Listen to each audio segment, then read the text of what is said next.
Good morning students, सुप्रभात। आज की कक्षा में हम लोग फिर से कार्बन चक्र था, इसके तीसरे पार्ट का हम अध्ययन करेंगे। इससे पहले हम लोगों ने दो पार्ट का अध्ययन किया है। कार्बन चक्र का पहला चक्र में था कोयला और कार्बन था।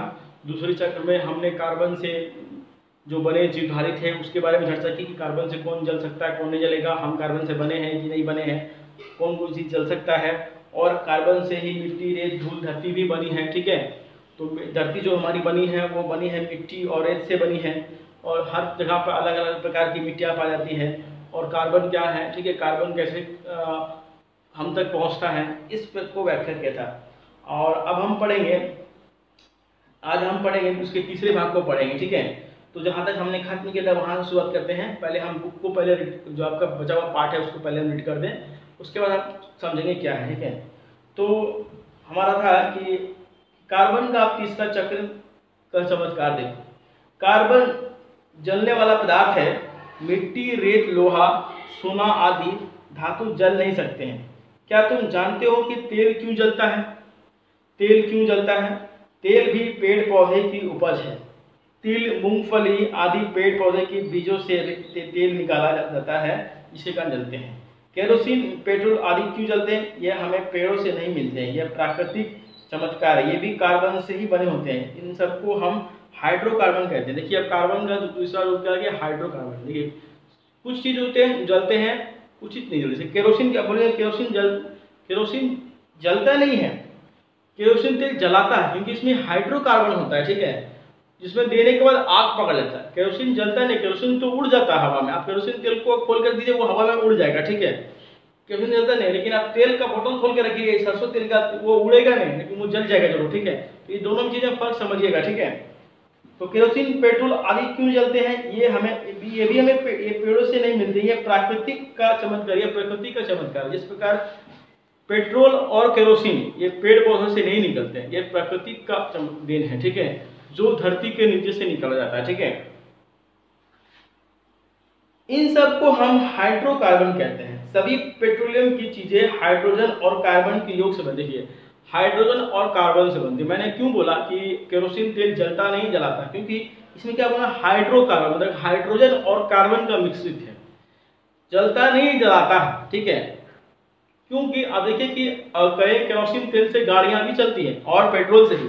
तो उसमें क्या करता है? पेट्रोल जो होती है वो पेट्रोल उसको भरा जाता है, पेट्रोल भरने से क्या होता है, इंजन को वो ऊर्जा, ये दोनों ऊर्जा वाली चीज है, लेकिन ये जलती नहीं, उतनी ज्यादा जलती नहीं है। लेकिन इसमें क्या होता है, दो चीज पाई जाती है, हाइड्रोजन और कार्बन पाया जाता है। हाइड्रोजन, कार्बन होने से क्या जलेगा, और हाइड्रोजन किसमें? ऑक्सीजन पाया, जो जलाने में सहायता करती है। तो ये कार्बन के योग से बनी है।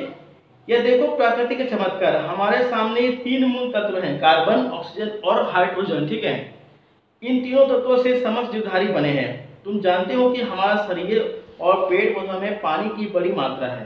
पानी प्राणवायु और हाइड्रोजन के मिलने से बनता है। इनके गुणों में भी विपरीत है। हम बिना पानी जिंदा नहीं रह सकते हैं। पेट्रोल अत्यंत ज्वलनशील है, जबकि पानी चीजों को बिल्कुल जलने नहीं देता है। दोनों में देखिए, हमारा शरीर में पानी पाया, लेकिन क्या पेट्रोल ज्वलनशील होता है, जलने वाले क्या जलता खुद है, वो जला सकता है। ठीक है, क्योंकि उसमें हाइड्रोजन और कार्बन डाइऑक्साइड दोनों होता है। ठीक है, जबकि पानी में पानी भी हाइड्रोजन की मात्रा पाई जाती है और ऑक्सीजन भी। ये भी से क्या होता है, ऑक्सीजन भी जलाने का होता है, लेकिन क्या होता है, इसके अलग गुण है। जहां पर फेंक दोगे बस वो बुझ जाएगा। ठीक है, ये भी कंफ्यूजन वाली चीज है, ये भी प्रकृति का अपना रहस्य है। इसको आज तक हम नहीं समझ पाते, वैज्ञानिक होंगे वो बता पाएंगे। ठीक है, अगर टंकी भर पेट्रोल में एक चिंगारी भी गिर जाए तो वो मिनटों में जल जाएगी। अगर रसोई घर की गैस से लीक होने से लगे और माचिस जला दे तो धमाका हो सकता है, क्योंकि सारी गैस एक ही क्षण में जल उठती है। क्या तुम बता सकते हो कि पेट्रोल और उसके परिवार की अन्य चीजें अत्यंत ज्वलनशील क्यों हैं? पेट्रोल कार्बन और हाइड्रोजन से बना है, ये दोनों ज्वलनशील है। इन्हें जलाने के लिए ऑक्सीजन की जरूरत नहीं होती है, इसलिए सबसे शुद्ध पेट्रोल से कार्बन डाइऑक्साइड भी नहीं निकलता।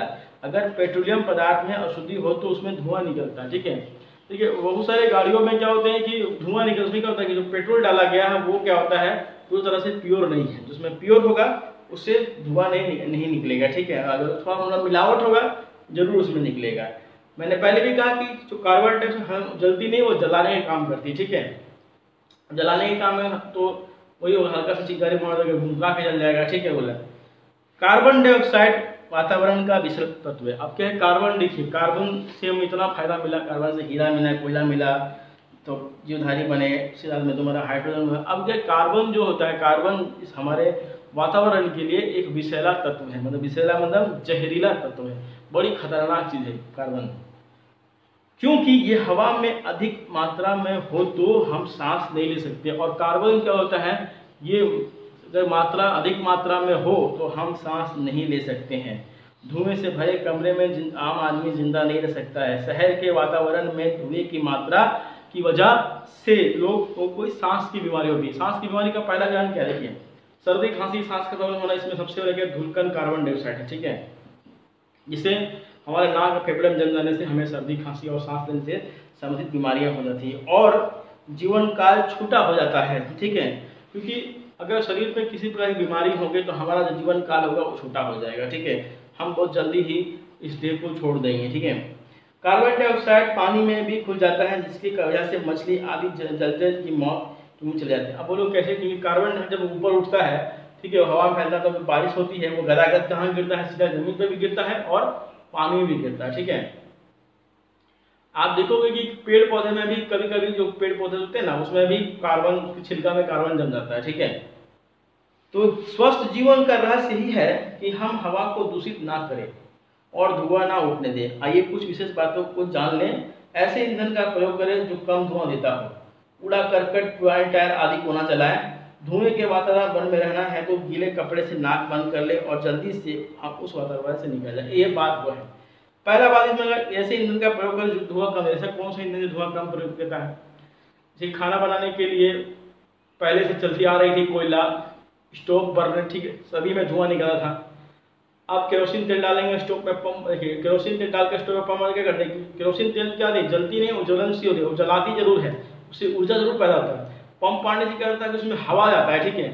केरोसिन तेल को ऐसे रखिए, जैसे ही उसे माचिस मारिएगा तो क्या होगा, वो हवा से ऑक्सीजन लेके भमाका जल जाएगा। इसी तरह पंप मारने से क्या होता है कि उसमें ऑक्सीजन जाता है और ऑक्सीजन जैसी माचिस मारा जाता है, ऑक्सीजन से वो चढ़ता और वो ऊर्जा। लेकिन पेट्रोल, डीजल और केरोसिन टायर जलाने से ये समस्या होती है, तो हमें इस बात का ध्यान रखना चाहिए और इसका प्रयोग कम मात्रा में करना चाहिए।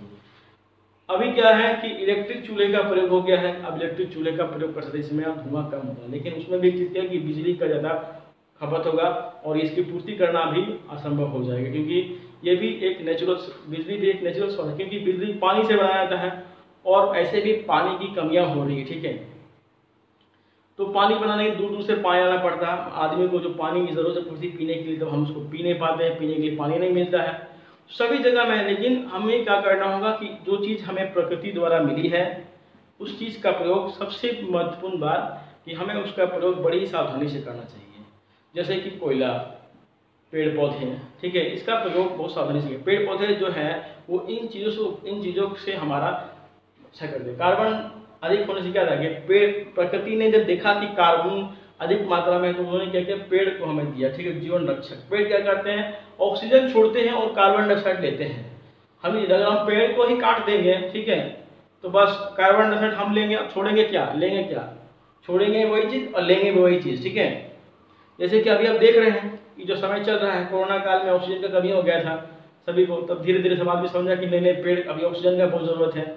तो 2-4 महीना ठीक है, आदमी को तकलीफ होता है ना, तो वो देखता है, लेकिन उसके बाद फिर वही काम करेगा जो पहले करते आ रहा था। इसीलिए हमें संयम बनाना चाहिए। जो प्राकृतिक चीज़ें हैं जैसे पेट्रोल, डीजल, कोयला, पेड़ पौधे, इसका संरक्षण, मतलब इसके थोड़ा बचाव कीजिए, कम प्रयोग कीजिए, इससे कार्बन डाइऑक्साइड ना बने, और अगर बन भी रहा है तो कम से कम इसको बचाने के लिए हमें पेड़ पौधे लगाना चाहिए। पेड़ पौधे का कटाव रोक कर पेड़ पौधे लगाइए, ठीक है, ताकि उससे हमारी भी रक्षा होगी और आने वाली पीढ़ियों की रक्षा होगी। बच्चों, मुझे आशा है इसके 3 पार्ट में आपको कार्बन का चक्र समझ में आ गया होगा। इस पार्ट को कम से कम 2-3 बार पढ़िएगा और समझिएगा, और मिलते हैं अगले क्लास कक्षा में, अगले वीडियो के साथ में, अगले विषय। तब तक के लिए धन्यवाद।